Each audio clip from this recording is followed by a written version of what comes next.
전능하사 천지를 만드신 하나님 아버지를 내가 믿사오며 그 외아들 우리 주 예수 그리스도를 믿사오니 이는 성령으로 잉태하사 동정녀 마리아에게 나시고 본디오 빌라도에게 고난을 받으사 십자가에 못 박혀 죽으시고 장사한 지 사흘 만에 죽은 자 가운데서 다시 살아나시며 하늘에 오르사 전능하신 하늘 편에 앉아 계시다가 저리로서 산자와 죽은 자를 심판하러 오시리라.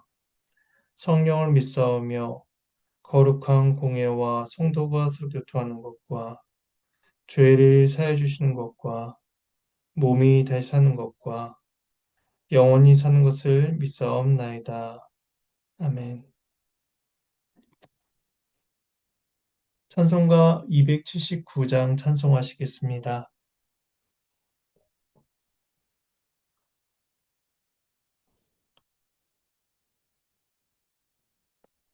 279장 1절과 4절을 찬송하시겠습니다. 예, 찬송합니다. 인내하신 곳에 주여 내가 비오니 죄인 원하실 때에 날 부르소서. 주여 주여 주여 내가 비오니 죄인 원하실 때에 날 부르소서.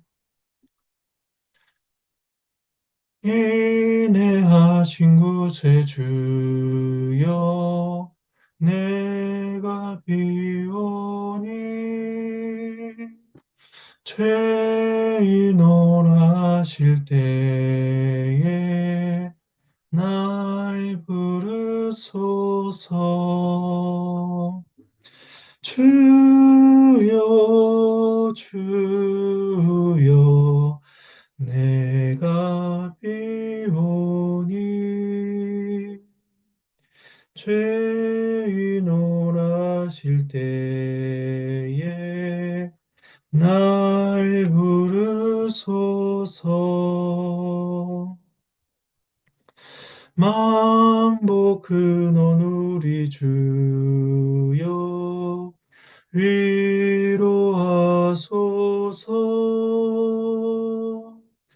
우리 주와 같으시니 어디 있을까? 주여 주여 내가 비오니 죄인 원하실 때에 날 부르소서. 아멘.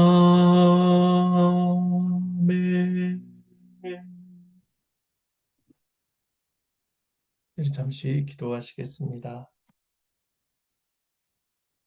시간 함께 누가복음 말씀을 읽으며 주님의 뜻을 구합니다. 우리를 깨우쳐 주시고 주의 뜻을 분별하며 우리의 믿음과 삶에 그 말씀을 적용할 수 있도록 도와주시옵소서. 감사를 드리옵고 이 모든 말씀 예수님의 이름으로 기도합니다. 예, 함께 보실 말씀은 누가복음 22장입니다. 누가복음 22장 24절에서 38절까지 말씀입니다.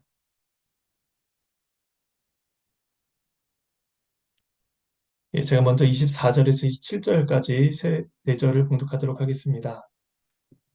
또 그들 사이에 그중 누가 크냐 하는 다툼이 난지라. 예수께서 이르시되 이방인의 임금들은 그들을 주관하며 그 집권자들은 은인이라 칭함을 받으나 너희는 그렇지 않을지니 너희 중에 큰 자는 젊은 자와 같고 다스리는 자는 섬기는 자와 같을지니라. 앉아서 먹는 자가 누가 크냐? 섬기는 자가 크냐? 앉아서 먹는 자가 아니냐? 그러나 나는 섬기는 자로 너희 중에 있노라. 하나님의 말씀입니다. 제 아들과 성만찬을 하시던 예수님께서 그들 중에 예수님을 배반하여 넘겨줄 자가 있다라고 말씀을 하셨습니다. 그러자 제 아들은 놀라서 누가 그런 일을 행할까 서로 물으며 의견이 나뉘게 됩니다. 그런데 이어지는 오늘 본문은 제자들 중에서 누가 크냐 하는 다툼이 일어났다라고 말씀합니다. 논쟁의 주제가 누가 주님을 배반할까 하는 것에서 누가 크냐 하는 주제로 바뀌게 된 것입니다. 제 아들은 자기들 중에서 배신할 만한 사람을 이야기하다가 나만큼은 다르다. 나만큼은 주 앞에 신실한 사람이다. 나는 주의 나라에서 높은 자리에 앉을 만한 그런 사람이다. 하는 주장을 하게 되었을 것입니다. 누가 크냐는 논쟁은 오래전부터 제 아들 사이에서 있었던 욕망이었습니다. 그들은 예루살렘에 오기까지 예수님의 죽으심이 가까워진 그 순간까지도 높은 자리에 앉고자 하는 욕망을 버리지 못하고 있었던 것입니다. 제 아들이 꿈꿔온 나라는 예수님께서 이루고자 하신 하나님 나라와는 전혀 다른 나라였습니다. 그래서 예수님은 다시 한번 하나님의 나라로 부름을 받은 그들이 가져야 될 자세가 무엇인지를 가르쳐 주십니다. 세상의 왕과 집권자들은 모두 백성의 섬김을 받습니다. 그들이 어떠한 모습으로 백성들을 다스리는지는 관계가 없습니다.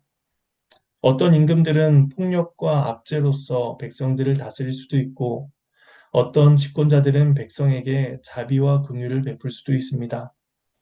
하지만 어떠한 경우든지 세상 권세를 가진 자들은 백성들에게 높임과 섬김을 받는 것을 당연한 것으로 이해합니다. 제 아들이 얻고자 열망했던 것도 바로 그러한 권세와 명예였습니다. 하지만 그것은 세상 나라의 모습이지 하나님 나라의 모습은 아니었습니다. 하나님 나라는 큰 자가 젊고 어린 사람처럼 되는 나라입니다. 나이 많은 어른 앞에 서 있는 젊은 사람처럼 큰 자일수록 모든 사람 앞에서 자신을 낮추어 겸손해져야 한다는 것입니다. 다른 사람을 섬기는 위치에 있는 사람일수록 종의 자세를 가지고 있어야만 합니다. 세상에서는 크고 높은 자리에 있는 자가 앉아서 먹으며 작고 낮은 자리에 있는 자가 부지런히 그들을 섬겨야만 합니다. 하지만 하나님 나라는 정반대의 모습을 가지고 있습니다. 하나님 나라는 큰 자가 일어나 섬기며 작은 자가 앉아서 먹는 나라라고 말씀을 하십니다. 하나님 나라의 왕이신 예수님께서 백성들을 위해 자신을 내어주시고 백성들을 섬김으로써 그 본을 친히 보여주셨습니다. 모든 사람들의 찬송과 높임과 섬김을 받으셔야 할 그 주님께서 도리어 죄인들을 섬기는 자의 그러한 자리에 서신 것입니다. 이로써 예수님은 참된 권세란 높임과 존경과 대접을 받는 것이 아니라 다른 사람을 섬기는 것으로서 나타나야 된다는 것을 가르쳐 주십니다. 만일 우리가 지금 다른 사람들보다 큰 자의 위치, 높은 자의 위치, 다스리는 자의 위치에 있다면 그것은 우리로 하여금 다른 사람을 섬기라 명하시기 위하여 그 자리에 두신 것입니다. 작은 자들을 위해 부지런히 움직이며 섬기는 것이 하나님 나라의 큰 자로서 합당한 본분이기 때문입니다. 이처럼 서로 누가 크냐 다툼을 하는 그 제자들을 향해서 예수님께서는 이러한 사실을 가르쳐 주십니다. 이어서 28절에서 30절 말씀을 봉독하겠습니다. 너희는 나의 모든 시험 중에 항상 나와 함께한 사람 자들인즉 내 아버지께서 나라를 내게 맡기신 것 같이 나도 너희에게 맡겨.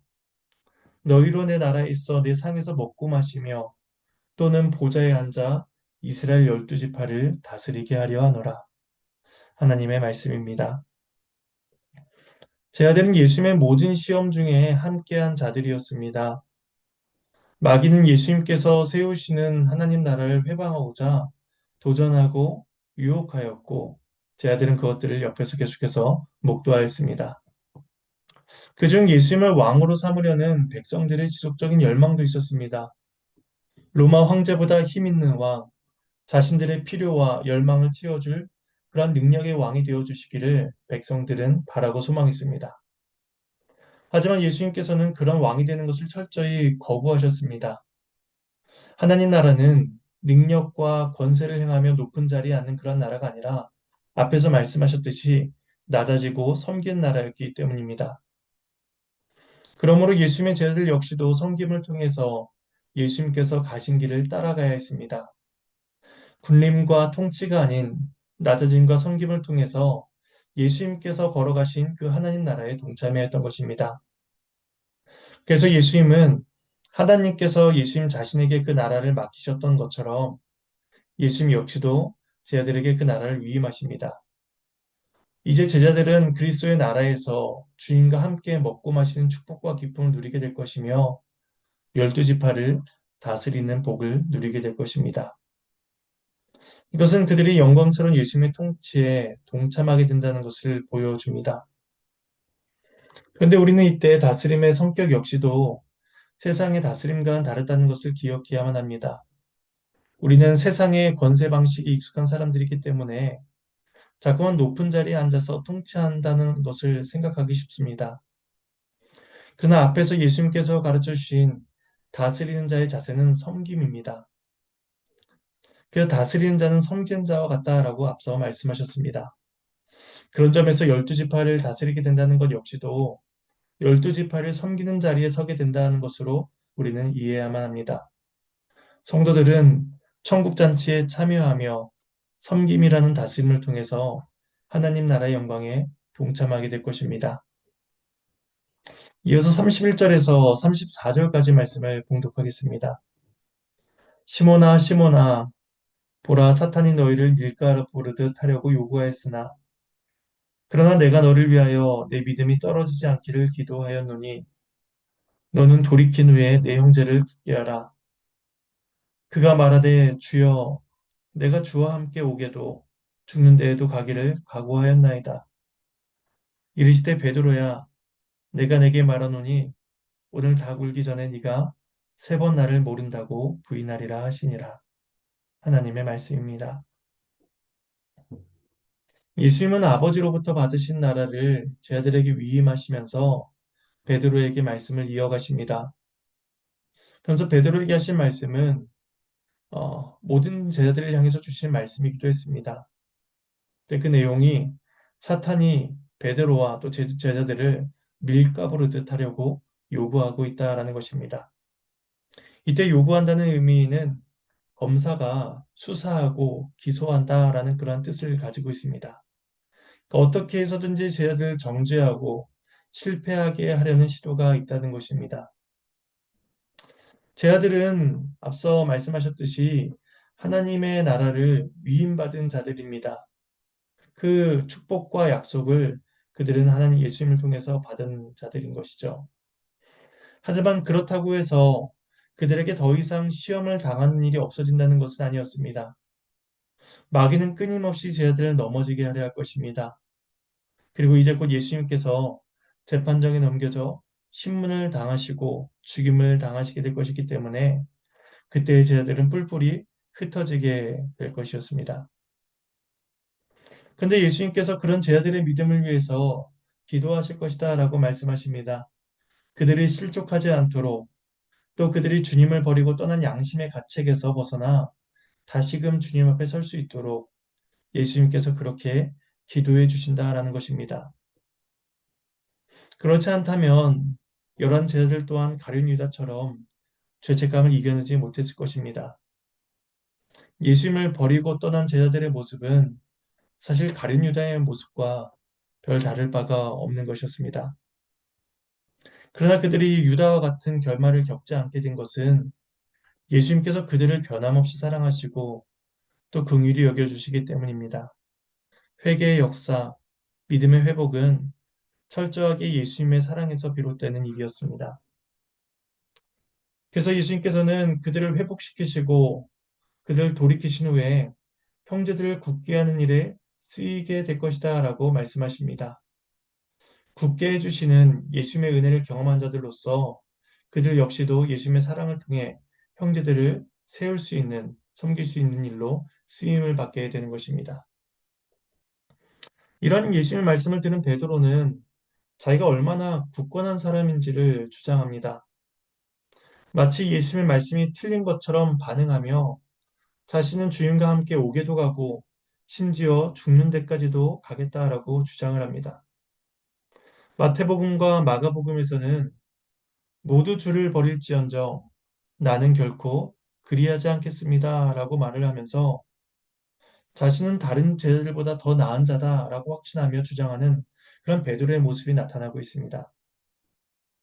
베드로는 이미 자기가 다른 제자들보다 나은 자다라고 하는 그런 영적인 교만함이 있었고 영적인 높은 자리에 앉아 있는 자였습니다. 자기 자신에 대한 굳건한 확신을 가지고 있었던 사람이었던 것이죠. 그런 베드로를 향해서 예수님께서는 다 굴기 전에 네가 세 번 나를 부인하리라 선언하시면서 베드로가 한없이 연약한 자이며 그리스도의 은혜와 도우심의 기도가 없이는 결코 회복될 수 없는 자임을 가르쳐 주십니다. 베드로를 향해서 이런 말씀을 마치신 예수님은 이어서 제자들을 향해서 다시 한번 말씀하십니다. 35절에서 마지막 38절까지 말씀입니다. 그들에게 이르시되 내가 너희를 전대와 배낭과 신발도 없이 보내었을 때에 부족한 것이 있더냐 이르되 없었나이다. 이르시되 이제는 전대 있는 자는 가질 것이요 배낭도 그리하고 범없는 자는 겉옷을 팔아 살지어다. 내가 너희에게 말하노니 기록된 바 그는 불법자의 동류로 여김을 받았다 한 말이 내게 이루어져야 하리니 내게 관한 일이 이루어져 감이니이다. 그들이 여짜오되 주여 보소서 여기 검들이 있나이다. 대답하시되 족하다 하시니라. 하나님의 말씀입니다. 하나님께 감사합니다. 일전에 예수님은 제자들을 파송하시면서 아무것도 가지지 말고 가라 명하셨습니다. 그런데 이제는 정반대의 명령이 주어지고 있습니다. 전대와 배낭을 가지고 옷을 팔아서라도 검을 사라는 것입니다. 이렇게 완전히 다른 명령이 주어지는 것은 상황이 완전히 달라진다는 것을 의미합니다. 그 이유는 이제 예수님께서 제자들을 떠나가시게 될 일이 있게 될 것이기 때문입니다. 예수님은 이사야 53장 12절 말씀을 인용하시며 예수님께서 당하실 일과 제자들이 당할 시험을 가르쳐 주십니다. 예수님이 불법자로 여겨져 십자가에서 참혹한 죽음을 겪게 된다는 것입니다. 그리고 제자들 역시도 예수님과 같은 불법자와 그러한 대우를 받게 될 것입니다.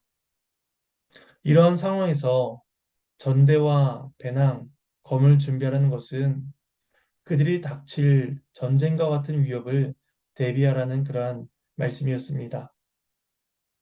예수님께서 십자가에서 죽임을 당하셨다라고 해서 패전한 병사들처럼 절망과 좌절에 빠져 있지 말고 무장한 병사처럼 철저한 준비와 대비를 하고 있으라 그러한 권면의 말씀을 주고 계신 것입니다.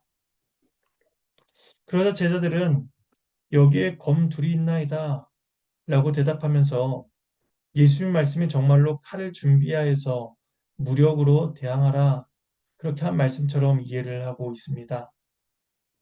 실제로 요한복음 18장 10절에 의하면 베드로는 예수님을 잡으러 온 자들 중에서 대제사장의 종의 오른쪽 귀를 베어버리는 행동을 하면서 마치 칼로 그들을 대항할 수 있으리라라는 그러한 오해를 하고 있었습니다. 따라서 검이 두 개 있습니다라는 이 제자들의 대답은 예수님의 가르침을 여전히 깨닫지 못하고 있는 제자들의 모습을 보여줍니다.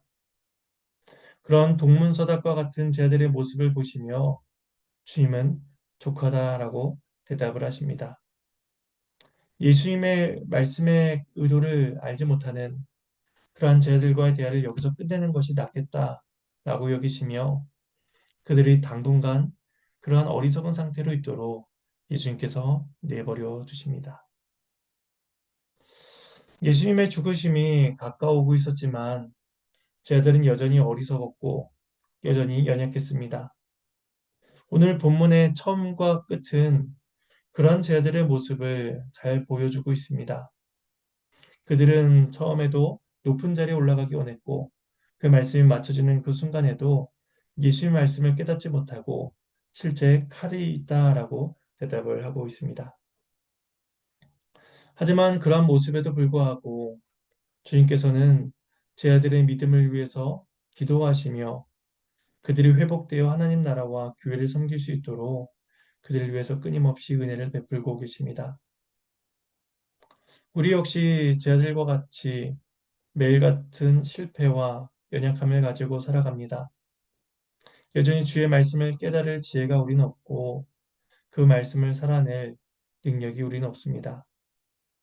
그러나 우리가 오늘도 하나님의 백성으로 살아갈 수 있는 것은 우리들의 능력과 뛰어남 때문이 아니라 하나님 아버지의 전적인 은혜 때문임을, 또 우리를 위해서 지금도 기도하고 계시며 중보하고 계시는 예수 그리스도의 무한하신 사랑 때문임을 우리는 기억해야 할 것입니다. 이 은혜를 붙들고 기억하며 오늘 하루를 살아가는 저와 여러분의 복된 삶이 될 수 있기를 간절히 소망합니다. 이 시간 주님께서 가르치신 기도로 마치도록 하겠습니다. 하늘에 계신 우리 아버지여, 이름이 거룩히 여김을 받으시오며 나라가 임하시오며 뜻이 하늘에서 이루어진 것 같이 땅에서도 이루어지이다. 오늘 우리에게 일용할 양식을 주시옵고 우리가 우리에게 죄 지은 자를 사하여 준 것 같이 우리 죄를 사하여 주시옵고 우리를 시험에 들게 하지 마시옵고 다만 악에서 구하시옵소서. 나라와 권세와 영광이 아버지께 영원히 쌓옵나이다. 아멘.